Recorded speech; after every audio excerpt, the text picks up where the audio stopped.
Welcome to Tales to Terrify. Welcome to Tales to Terrify, part of the District of Wonders network, featuring Starship Sofa, Crime City Central, and Protecting Project Pulp. Everyone has a story in the District of Wonders. Come and find yours. Good evening, children of the night. Come in and save the heat. Yes, you hit the right button downstairs, and you are welcome. This is the Nook. This is Tales to Terrify. This is Lawrence Santoro. There are drinks, warm and chilled, snacks, sweet and savory, and there's a spot for you to bundle with a chum, wrap, warm up, and get ready for a grand show. Oh, yes, I'm sorry. The Christmas tree. It's gone now. We dismembered it this week. But the scent still lingers. Yes? It lingers, but it fades. While you're settling in, let me remind you to... No, I was going to remind you to buy the book, to make a contribution to the show, to join us on the Facebook page, to be part of our forum, but no. Now, while you're settling in, let me tip my imaginary hat to a departing friend and colleague here in the District of Wonders. Dave Robison is a frequent narrator here at Tales to Terrify and elsewhere in the district. He always brings a richness and a resonance to the stories he reads to us here. When Dave tells a story, you can almost hear the wind shriek across the ice floes. You hear boards creak. You smell the sweat and blood. You feel the tingle in your spine as whatever creature he's conjuring with his voice and imagination stalks you in the night. Dave is not dead. No. Dave is only moving on, but since it opened, Dave has hosted the Protecting Project Pulp portion of the district. It's the iron-thewed, steely-eyed, villain-infested neighborhood that stands between the starry sweep of the Starship Sofa and the creepy wonder and desperate thrills that we try to provide here in the Nook at Tales to Terrify. The District of Wonders was enriched by Dave's presence, his talent at presenting just enough information to salt your taste for a tale that was upcoming. I was always a little cowed by his hard work at preparing each episode in that singular way of his.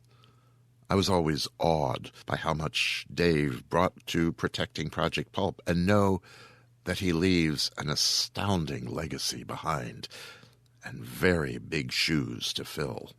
That said, I also know that Fred, Tom, and Simon, that's Fred Heimbaugh, Tom O'Dwyer, and Simon Hildebrandt, that they will pick up, well, the shoes and run with them. So, all the best, Dave. And I hope you'll come back now and then to read a tale or two for us here in the Nook. Now, buy the book. Tales to Terrify, Volume 1, by the book. So, here we are again, that time of the month when Kevin Lucia stops by with another exploration of the horror form with Horror 101. This month, Kevin will delve into, well, some very nasty houses. Kevin?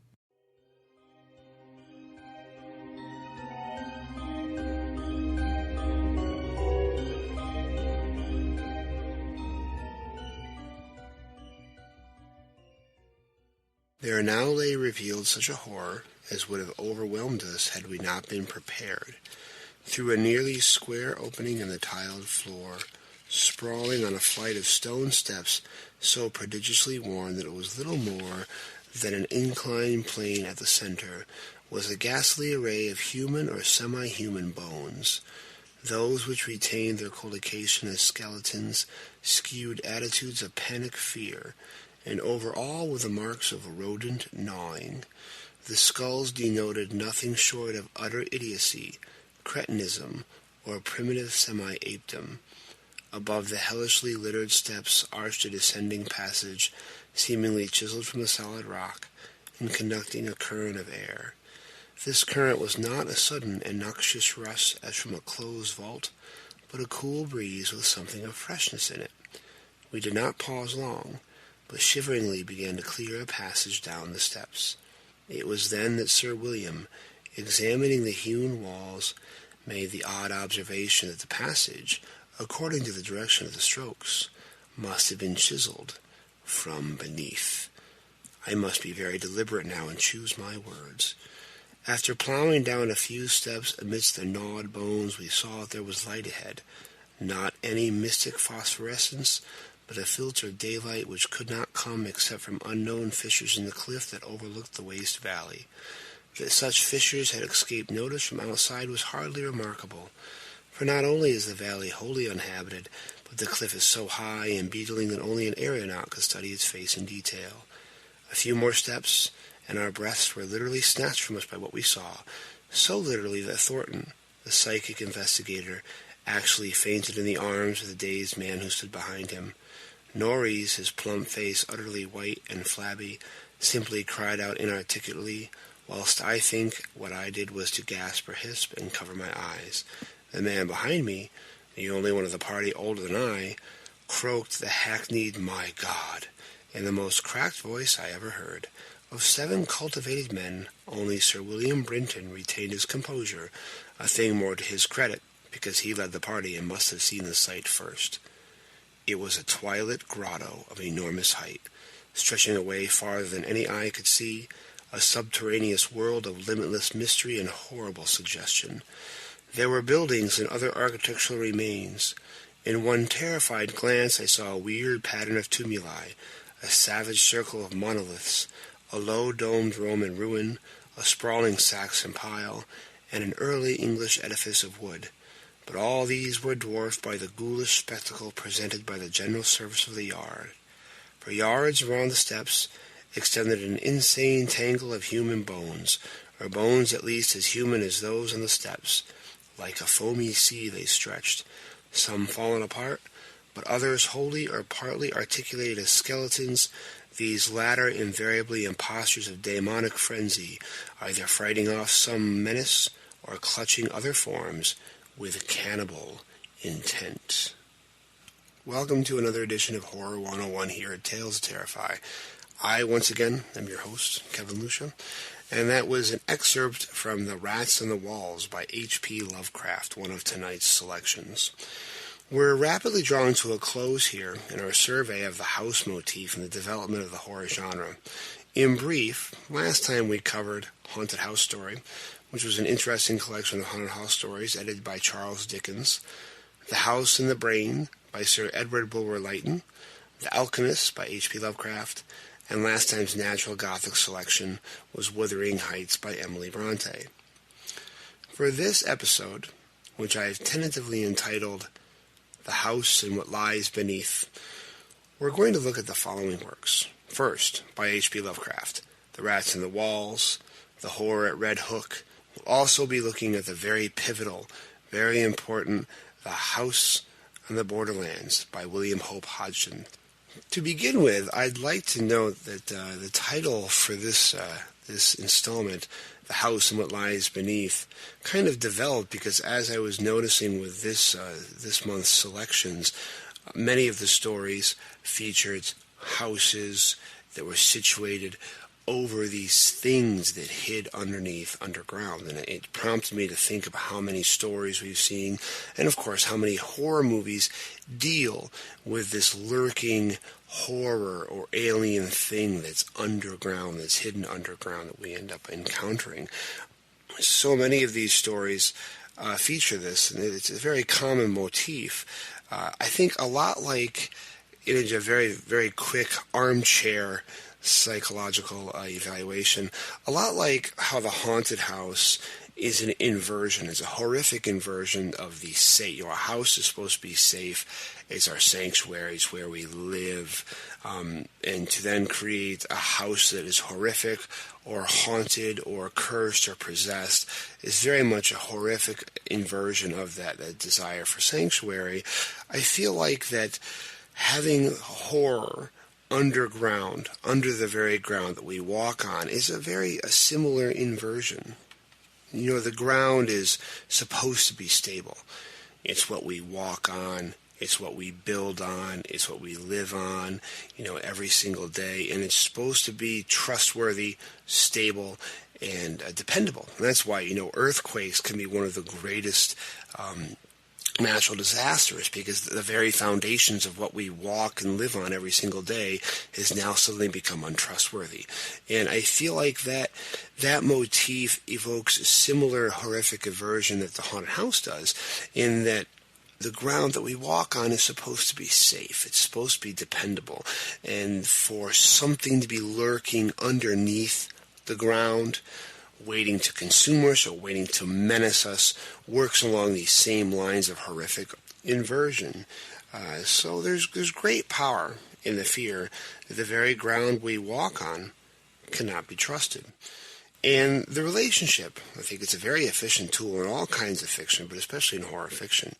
This opposing nature of above ground, light, good, and below ground, dark, primordial, evil, alien, very useful, very efficient device that I think that we all react to on a very basic, instinctual level.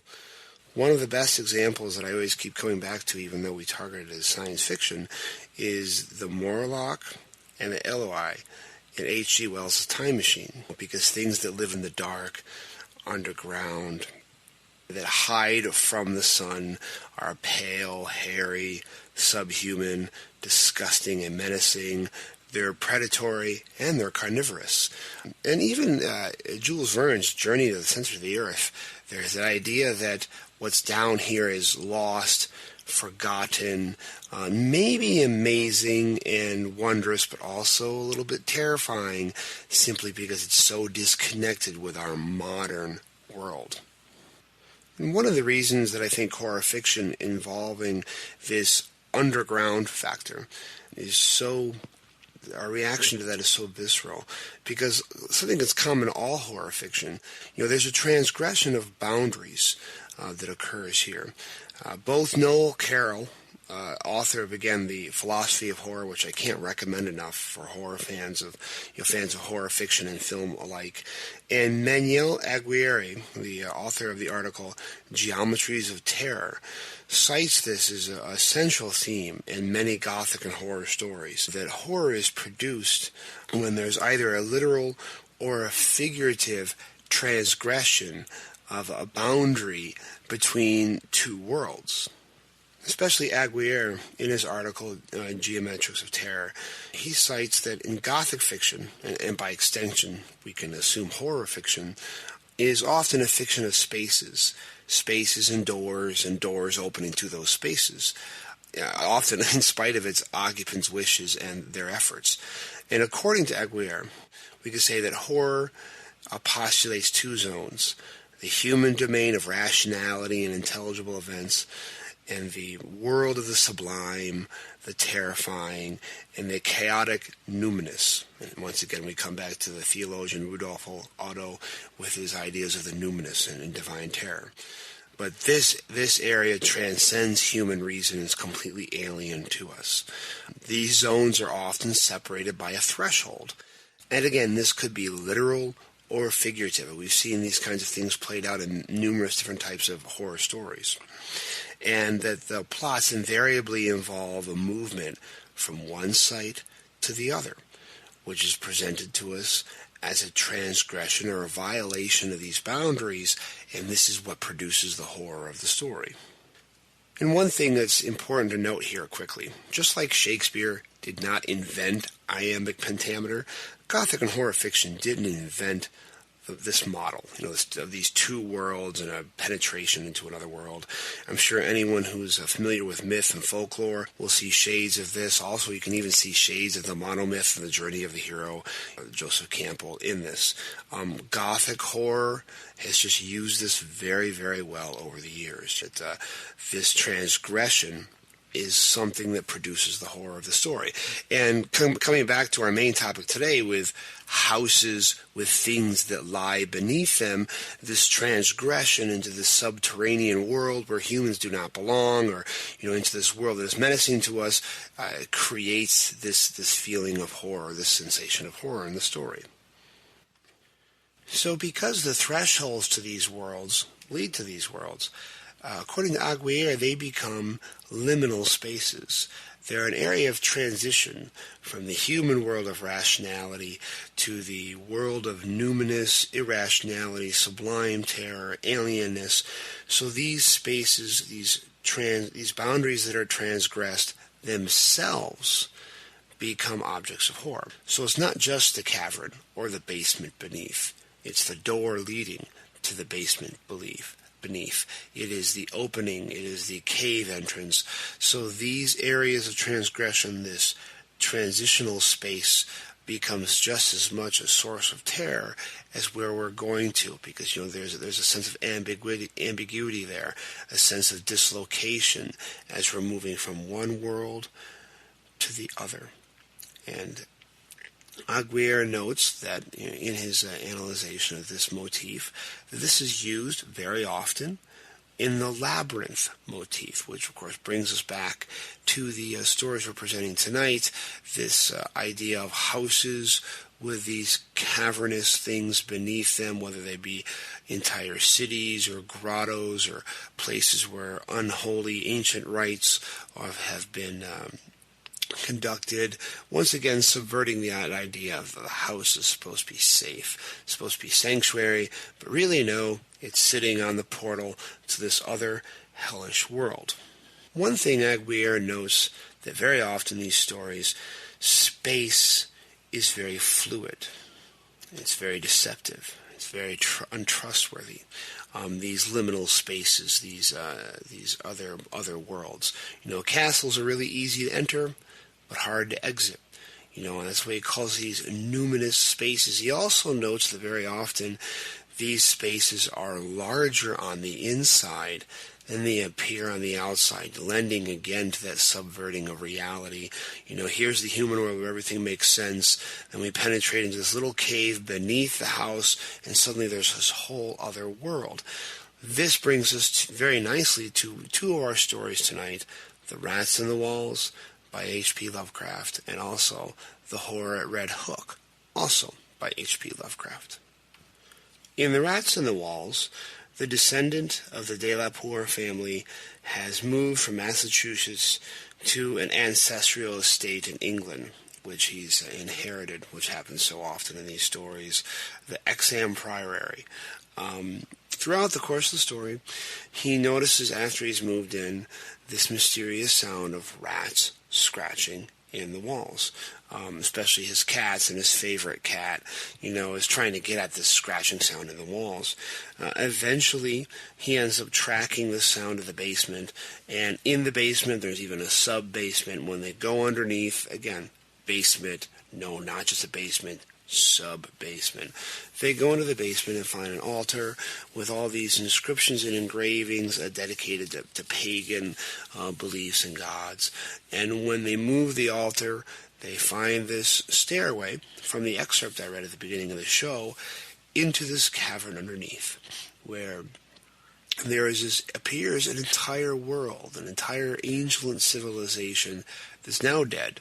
But of course, it's subterranean, subterranean, subhuman. A very simple connection there. And these things are not quite human. There's an entire civilization down there. of course, it's also a civilization that appears to be based on human sacrifice, and so often that happens in Lovecraftian fiction. The things that are being sacrificed, they're humanoid, not necessarily human. When we cover Lovecraft in a future episode, he very often comes back to that theme of de-evolution, and that apparently has happened here. And this entire civilization has died out. In this grotto beneath Exham Priory, which seems to be, much larger than it should be. And of course, there's some suggestion there, some horrible suggestion. What connection does this civilization and this sacrifice have to do with our narrator's family? How is his is this his inheritance? This horrible thing.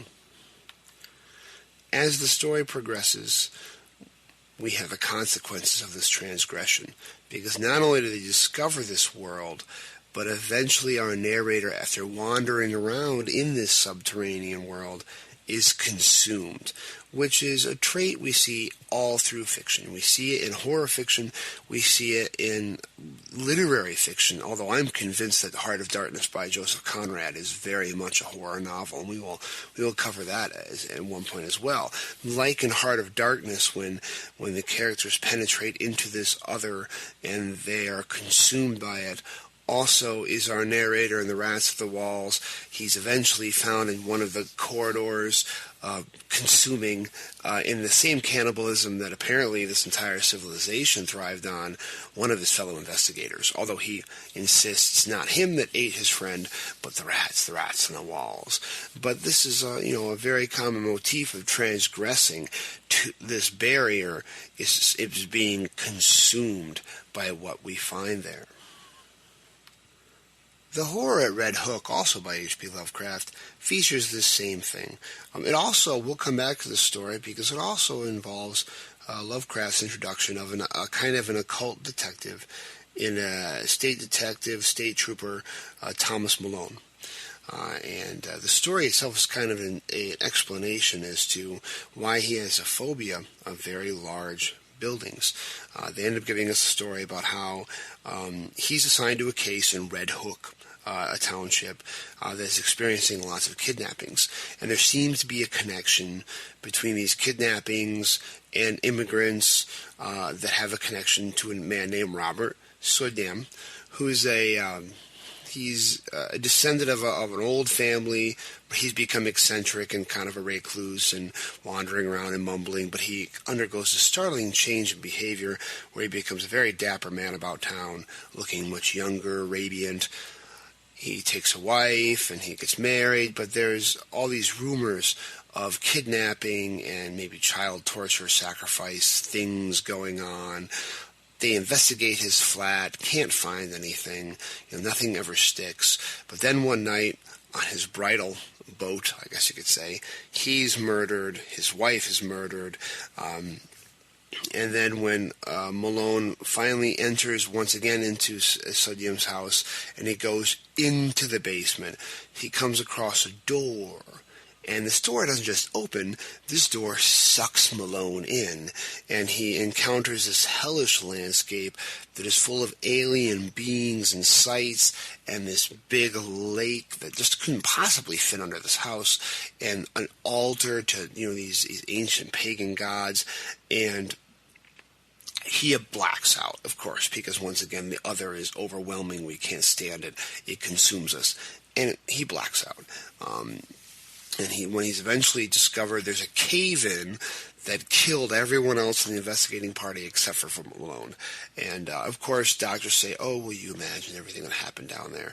But this is, again, it's another good example of how we have a house, but there's something larger beneath it, something larger and ancient, overwhelming, that in the end is menacing to us. One thing that does need to be brought up, something that we're not going to be able to deal with right now, that we'll have to deal with at a later date, is the inherent racism that could be said exists in some of Lovecraft's stories. And whenever you start talking about an other and an alien you start attributing them to humans as well, you're going to run that boundary, you run that risk. I unfortunately don't have the time to deal with that in Lovecraft's fiction in today's broadcast, but we will be focusing one or two of several broadcasts on Lovecraft, his life, and his fiction, so that's something that we're going to address fully at a later date. I just didn't want anyone to think that I'm panning by that or skipping over that. It's something we just don't have time really to cover in this broadcast.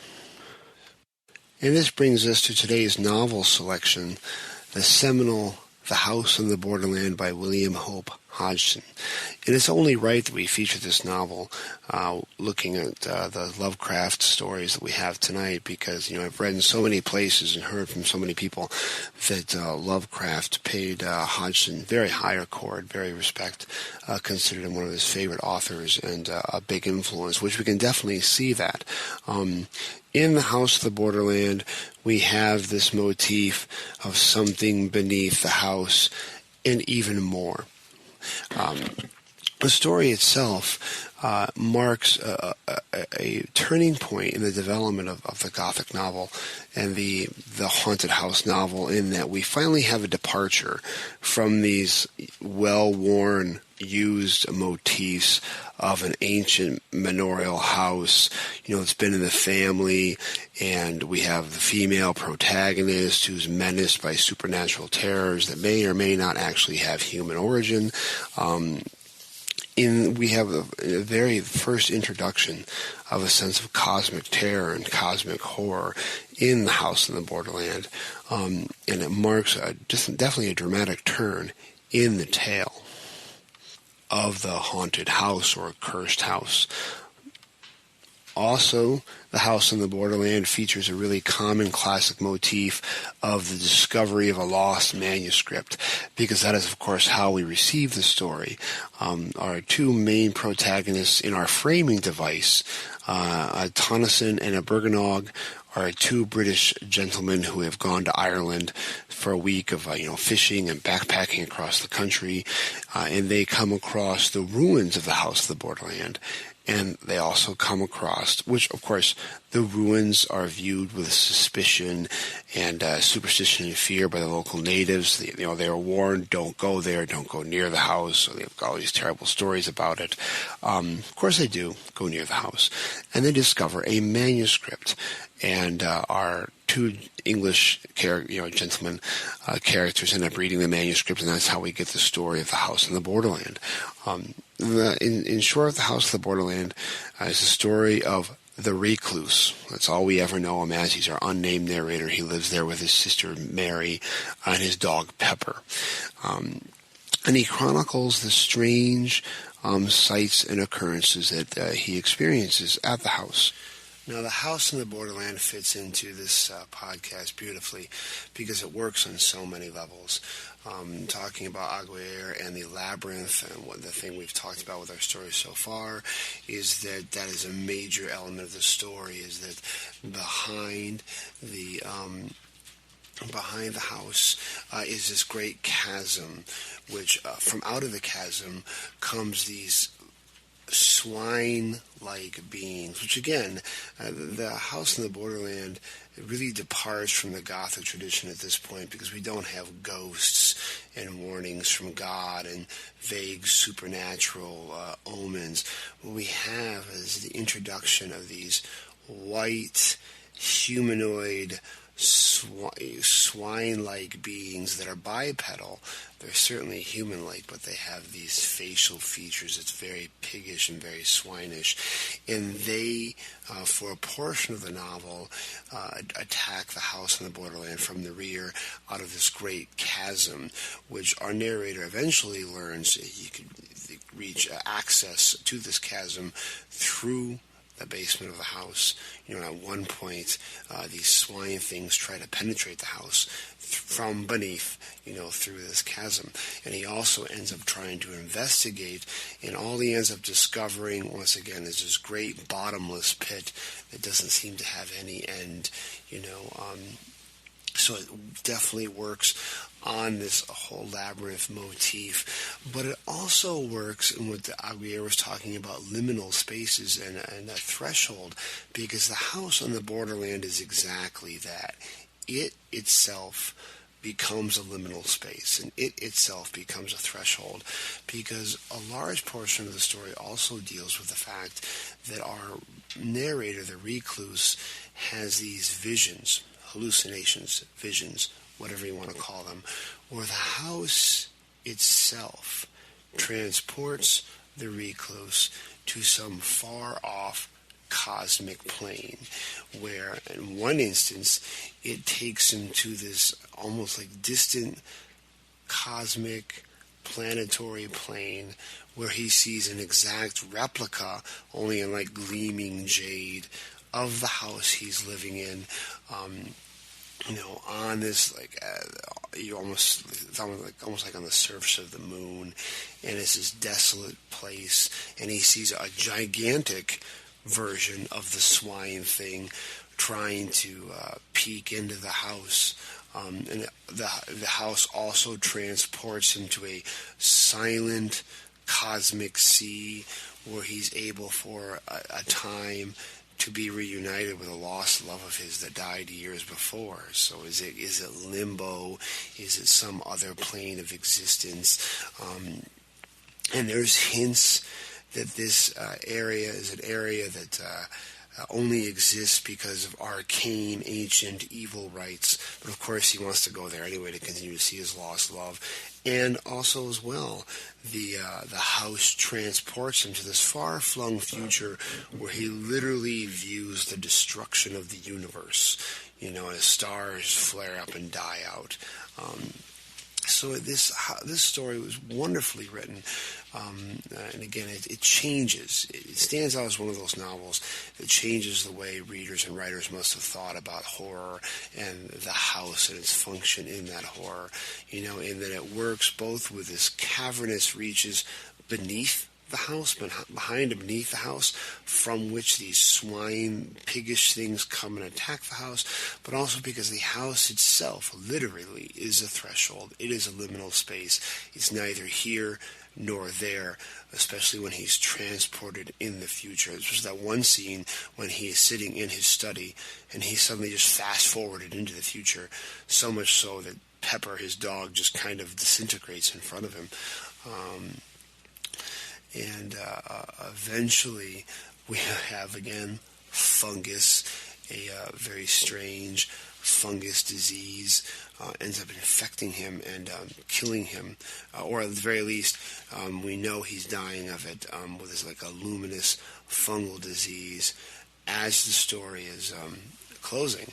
And again, as the story is closing, he's infected with this disease himself, and a creature is coming through the trap door in the basement as our stories close, and our two narrators, our two outside narrators and the framing device come to the end of the manuscript. And again, it works on so many levels, and it marks this departure from the classic Gothic house narrative. And of course, in the present time, where our two gentlemen, Tonneson and Bergenog, they've only discovered the ruins. The house is, again, fallen into the chasm behind it. So once again, we have this idea of that which is beneath consumes. So in this case, literally, the ground itself swallowed up the house, a lot like, ironically, the fall of the House of Usher. But in this case, whatever is in the cavern, the house has fallen into it and has been consumed by the ground beneath it. And so we've come to the conclusion of another installment of Horror 101 on Tales to Terrify. In our final remaining installments of the house motif, we're going to look at some more modern novels. I've got on my radar The Lurker, The Threshold by H.P. Lovecraft and August Derleth, The Haunting of Hill House by Shirley Jackson, Hell House by Richard Matheson, and quite a few other modern novels, so we can see how this motif has played out as we draw closer to the present. Once again, don't forget to add us on Facebook, Horror 101, Studying the Roots of the Horror Genre, or at facebook.com/studying horror. Once again, I'm Kevin Lucia. Thank you for listening, and we look forward to our next podcast. Keep reading, everyone.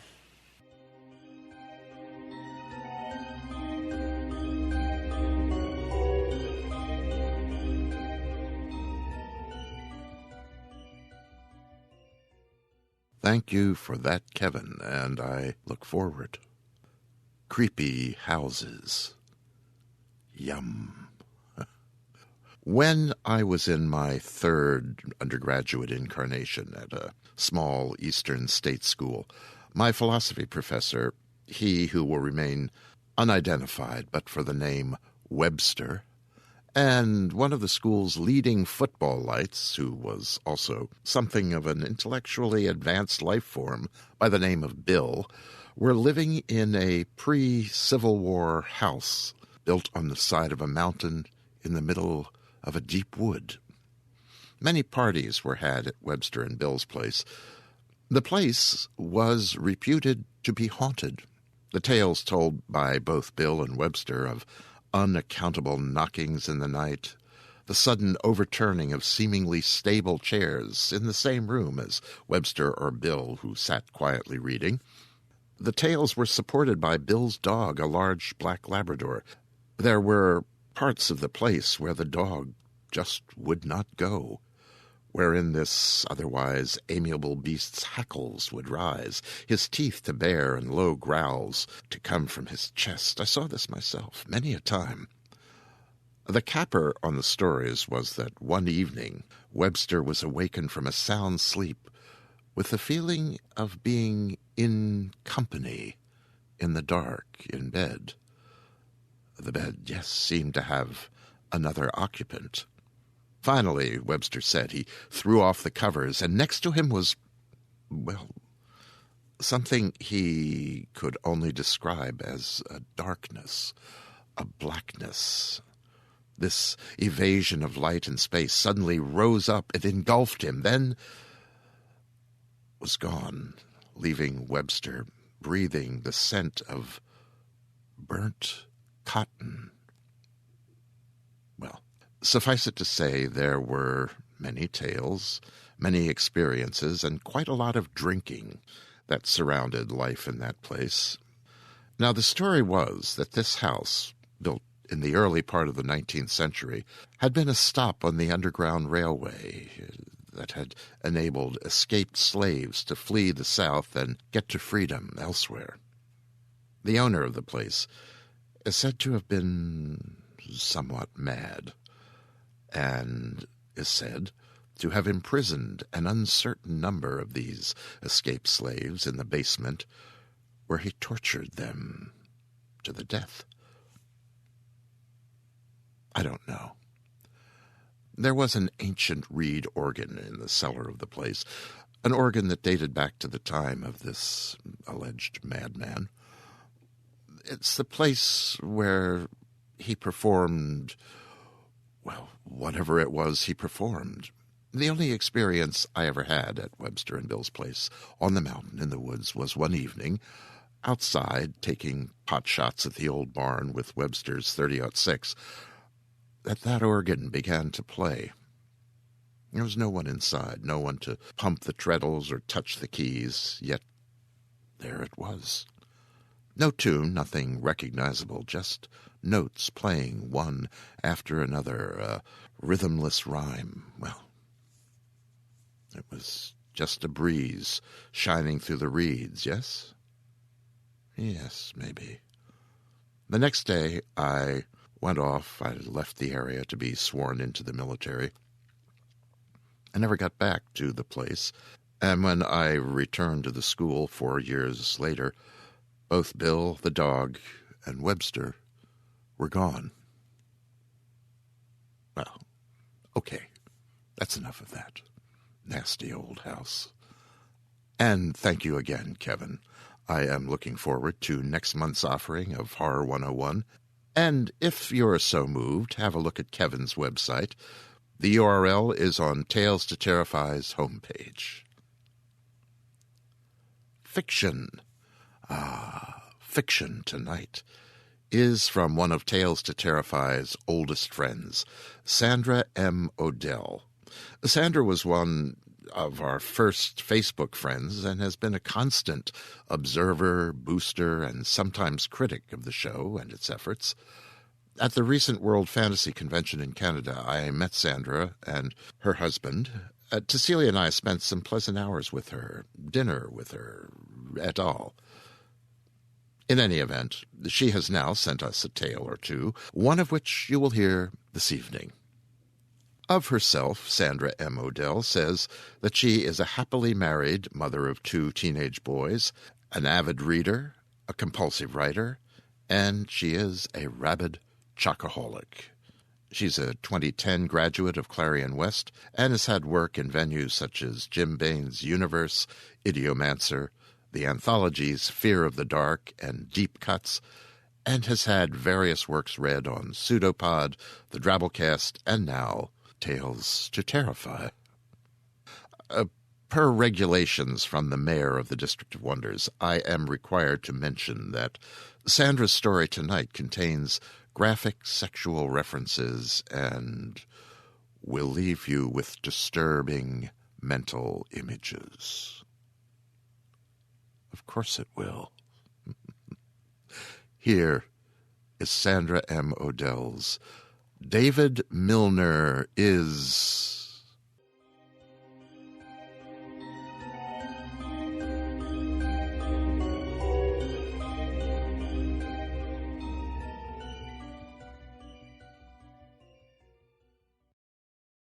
David faced down the reflection of the stranger with yellow eyes. "My name is David Milner," he said, gripping the edges of the sink. "I love my wife and my children. I like my job. I am a good man."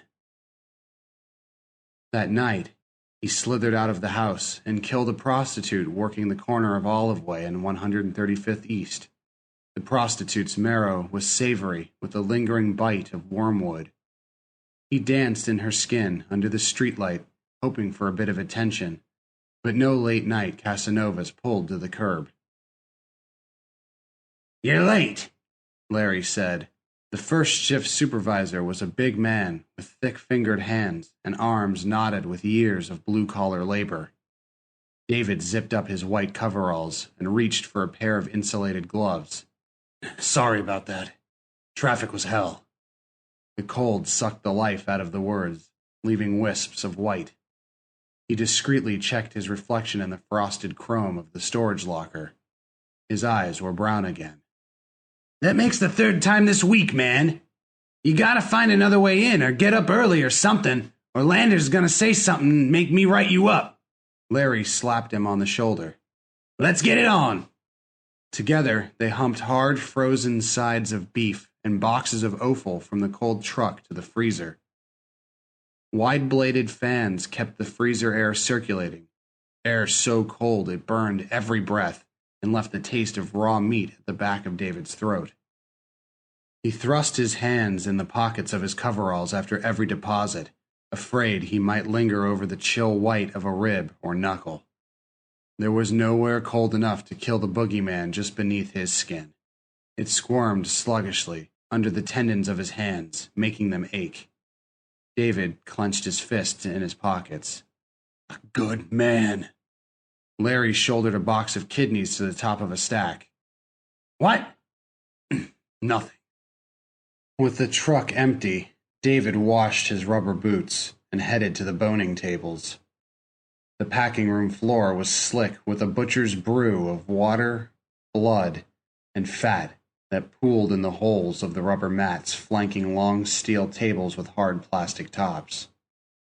Bandsaws were fed a steady supply of flesh and bone and screamed for more beneath pink fleckled reminders of safety first and watch your hands.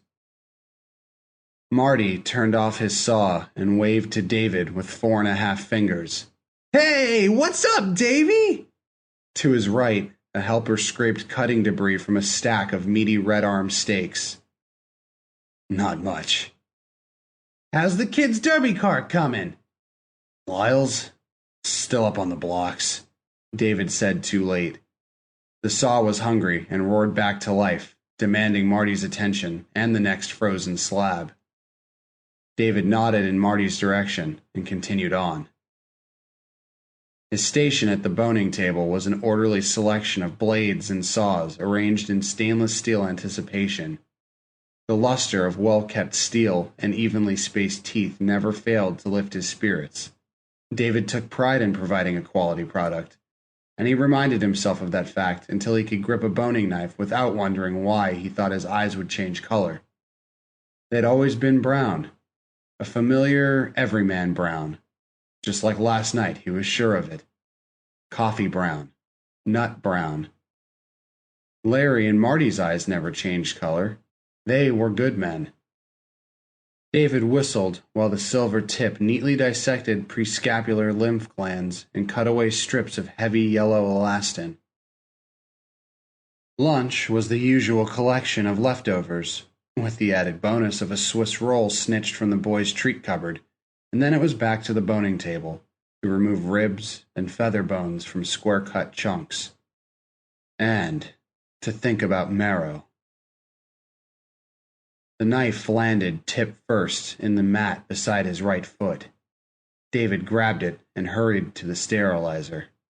He fit the handle into the clip, and then washed and sanitized his aching hands in the main sink. Marrow, tender and succulent. David groaned and pressed the heels of his hands to his eyes. No. No. He was a good man. He wasn't going to think about such things. He would think about anything but warm marrow gelled and lingering in his mouth, bits of toothsome delight on the tip of his tongue.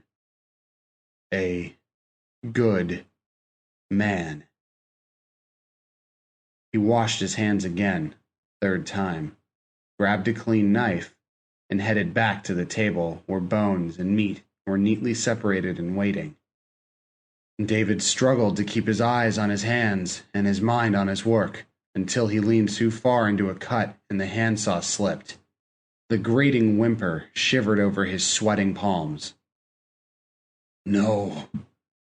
The interior of the rib was inviting and pink. David separated the bone from the rest of the rack, scraping off as much as he could of the meat.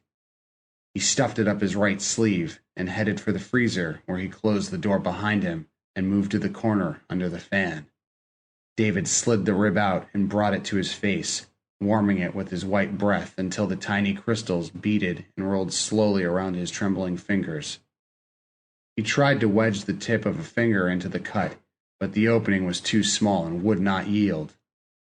Holding his breath, David braced the bone against his knee and pulled as hard as he could. The ribs snapped like a thick branch, slick white splinters jutting at odd angles. David dug into the soft pink center with his little finger and licked off the glob that came away, scraping under his nail with his teeth. The marrow was neither savory nor reminiscent of wormwood. He scratched out another taste and began to cry. David rolled onto his back, his frustration limp and sticky against the inside of his left thigh. I'm sorry, babe. I thought... I'm sorry. Brenda came up on her elbow and kissed his shoulder. Her eyes were a murky blue in the dim light of the bedside lamp. Hey, it's all right. These things happen. That's what you said the first time. And your point? She snuggled beside him. We'll get through it. I know. David brought his arm around his wife's shoulders as he searched for answers in the dappled shadows of the ceiling. It's frustrating is all. His gut rumbled and lurched. Brenda giggled and rested a hand between his legs.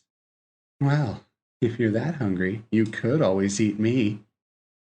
David swallowed something vile and rolled away from her. Don't say that. Hey, I was only joking.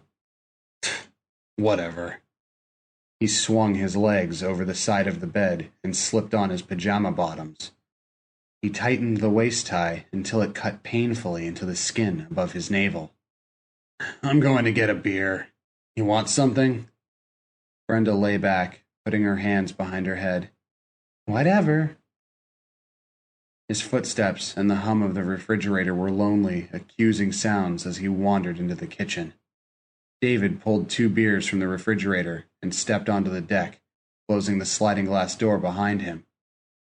The night was cool and smelled of moldering leaves and the promise of rain sometime tomorrow. The backyard neighbor's house was dark, save for the spastic flash of the motion-sensitive light any time Ollie wandered to the end of his chain.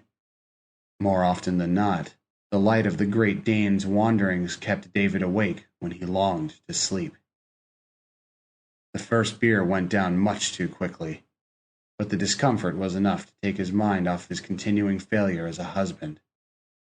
"I love my wife. I do."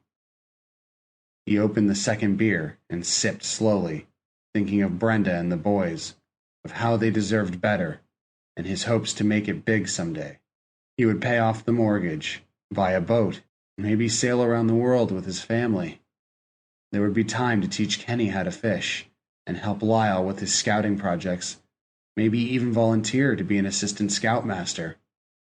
That's what he wanted most out of life, to be a good man, the kind of success others could look up to and wish for in their own families. He knew he could do it. All it took was out-stubborning the doubts and staying focused. The Great Dane snuffled through the bushes. The deck light flashed. David squinted and looked away. He made it back to bed after the 4th beer and a pit stop. Brenda lay on her side, curled around his pillow. David lay down behind her. "You're a twit," she said softly, snuggling against him. "Yeah, but I'm your twit." "Yup." They drowsed together in the shadows, and when Brenda brought his hand around to cup her breast, David didn't discourage her. She sighed and relaxed against him, turning her head as an offering to his questing lips. "Where were we?" she said into his mouth. Encouraged by the beers, David rolled her onto her back with his pillow supporting her tender tailbone. "Right about here." He punctuated each word with a kiss down her belly to the soft triangle of hair between her thighs. Brenda hissed and stroked the top of his head, urging him on with those nasty words she saved for when the boys were fast asleep. She was a piquant blend of sweat and musk with a hint of urine. David gave her his full attention, everything she wanted and deserved in a husband. He gripped her buttocks in his hands as she pushed against his face with greater insistence. He opened his mouth wide, licking hard and fast the way she liked, needing her to understand how much he wanted to please her.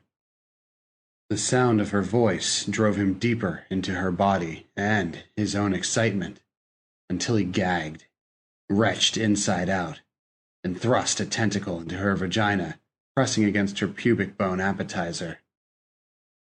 Brenda gripped the back of his head and keened high and wild as she spasmed around the fleshy intrusion. David threw himself back from the bed, fighting the thing in his mouth for space to scream. It pulsed in his throat and pulled his head towards the bed. David crawled desperately around the foot of the bed to the bathroom, cramming as much of the writhing mass back into his mouth as he could swallow. He lurched to the toilet and shoved his face in the bowl. "Oh, God!" "Dave? Honey? Whoa, you okay?" Brenda's voice came to him through the porcelain. "Fine." David thrust the tip past his teeth and swallowed the thickest part, but not the fear. "I'm fine. The beers." His voice sounded hoarse and improbable to his own ears. He flushed the toilet, spitting blood into the whirlpool. Much later, after Brenda had chided his excess and finally settled down to sleep, when the house was quiet, save for the humming of the refrigerator, David slithered off the deck and into the neighbor's backyard. Ollie's marrow was gamey and not very satisfying. David buried the remains under his neighbor's deck. The light didn't flash for the rest of the night. The good man, who was David Milner, sat curled up and shaking inside his skin, the hands in his lap tacky with blood. Flies explored the small fingers and the moist underside of flesh where the skin had been peeled back. David straightened his legs, and the hands fell off his lap to the floor.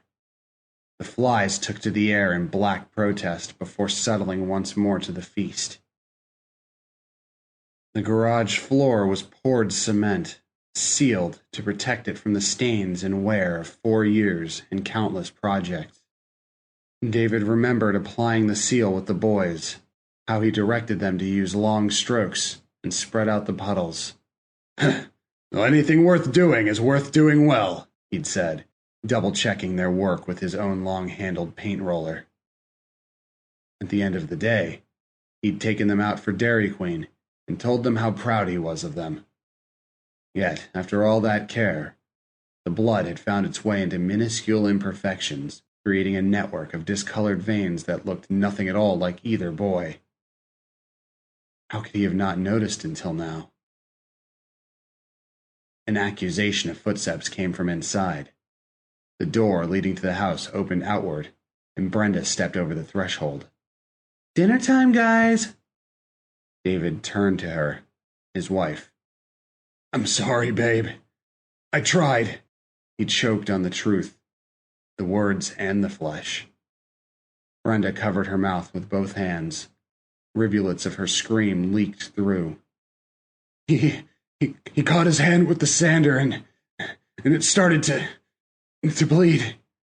David looked at the torn clothing and pieces of meat and cracked bone that littered the floor, and then back to her with tears in his eyes.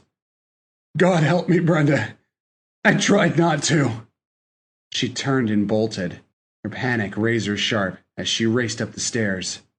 Kenny, where are you?" David ran for the front door, the corner, the freeway. He hoped she found Kenny. He couldn't recall the last time he'd seen his youngest son. People on the street avoided him as if he was crazed. Maybe they avoided him because he was crazy. David was past caring about anything but the blood drawing on his clothes and the taste. Oh God, the taste! Sweet and nutty, with hints of apples and cherries that lingered still. Lyle's screams followed him, and Ollie's, and the prostitutes, and others. David screamed back and kept running. He tried to wash the blood away at a service station restroom, but the water ran rusty before and red after. So much blood seeping out of his cuffs and sleeves. Shards of bone falling between trembling fingers and into the drain before he could see if there was even a possibility of taste left. The boogeyman stared back at him with pus-yellow eyes from the polished stainless steel mirror above the sink. "Don't you listen? I'm David Milner now." He gripped the metal by the edge and tore it off the wall. "Leave me alone!" David knocked over an elderly man waiting outside the door. He didn't let himself look back as he heard a bone snap. The shadows stretched and reached for him, pulling night tight against dingy curbs and following him into the crawl space behind a dumpster. Every siren called him. "Why? Daddy! Daddy! Daddy, why?" Only to turn a corner and fade before he had a chance to apologize. The once good man, David Milner, huddled with the refuse and cried for the life he'd lost. David cried until the only tears left were of pity and not remorse. The supermarket parking lot was almost empty by the time he worked up the courage to come out of hiding. It was hard, so hard, when what he wanted to do was remain hidden and burrow into the memories of when he could pretend he was truly a good man, but there was no sense looking back. Lyle sirened in the distance, a frightened cry for his father. David squeezed his eyes shut until the sound faded, and with it an upwelling of flavors. A handful of cars were scattered about islands of chill fluorescence in the dark. David wiped his hands on his shirt and smoothed back his hair, avoiding areas where he supposed cameras might watch as he cautiously moved around. It wasn't long before a lone woman burdened with pregnancy, groceries, and a cell phone wedged between her shoulder and ear hurried out of the store to a pale blue hatchback parked at the shore of one such island. David waited until she set down 2 of her bags and took the phone from her ear before coming around the back of her car. "Excuse me, miss. I think you dropped this." She whirled around, a woman alone after dark and ready to scream because she was certain of what he wanted. David grabbed her face with both hands and jumped out of his skin. Rise and shine, beautiful. How are we this morning? The young woman groaned and rolled over as far as her 6-month belly would allow. She pulled a pillow across her face. We would be better if you brought us a cup of coffee. No caffeine. That's what the doctor said. A piece of hard candy was pressed into her hand. Screw the doctor. She unwrapped it and put it under her tongue. The sweet fire of ginger filled her mouth. Now, let me know how that works out for you, okay?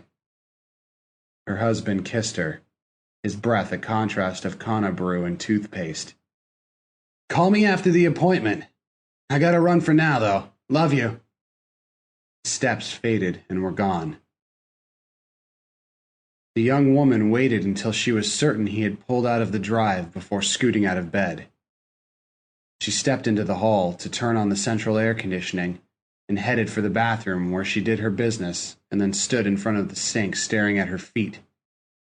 She kept her eyes down until the candy was almost gone and her stomach had settled. Taking a deep breath, she lifted her head. Her reflection's eyes were hazel, rimmed with yellow. My name is Tamara Grover, she said, placing her hands flat against the mirror to either side of her face. I love my husband and my baby. I will make an excellent mother. I am a good woman.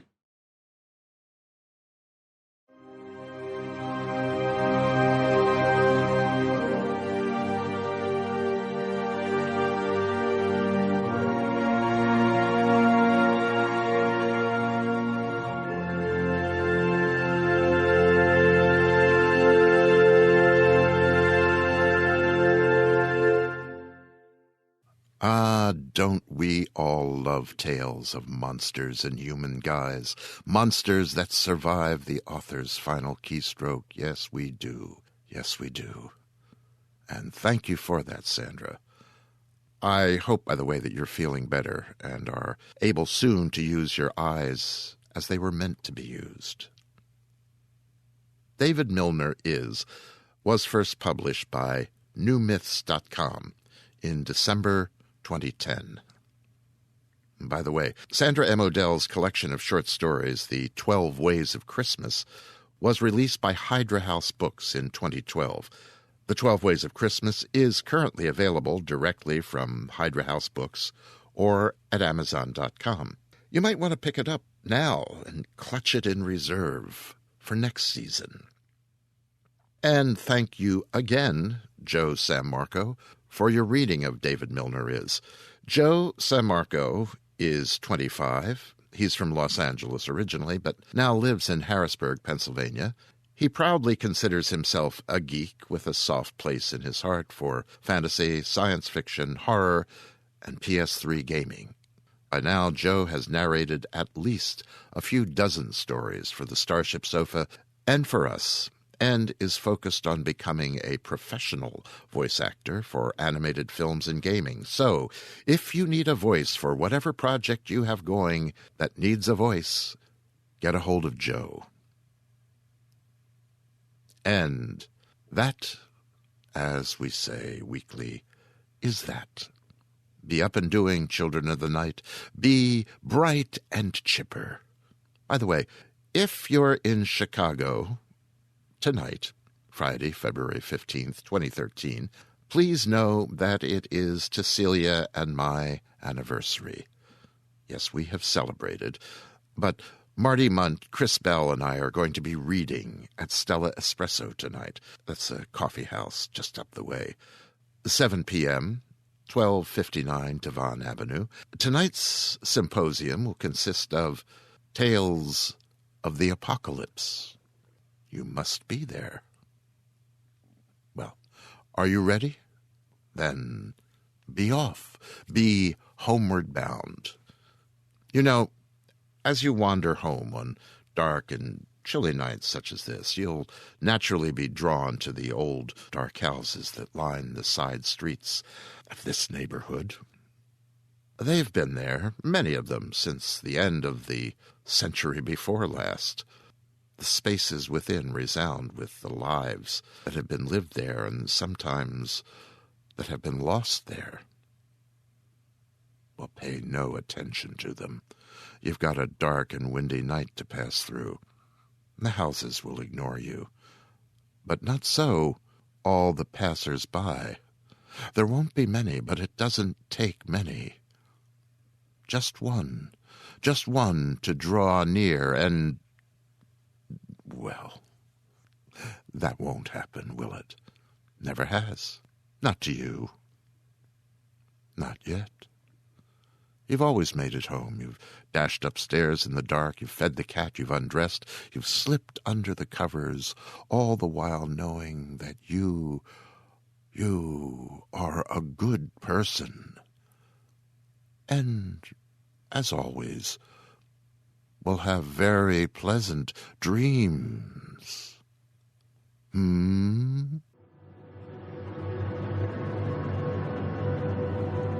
This presentation has been brought to you by the District of Wonders Network, dedicated to podcasting the finest genre fiction. You can learn more about the District of Wonders and their many literary productions at their website, www.districtofwonders.com. Thank you for listening.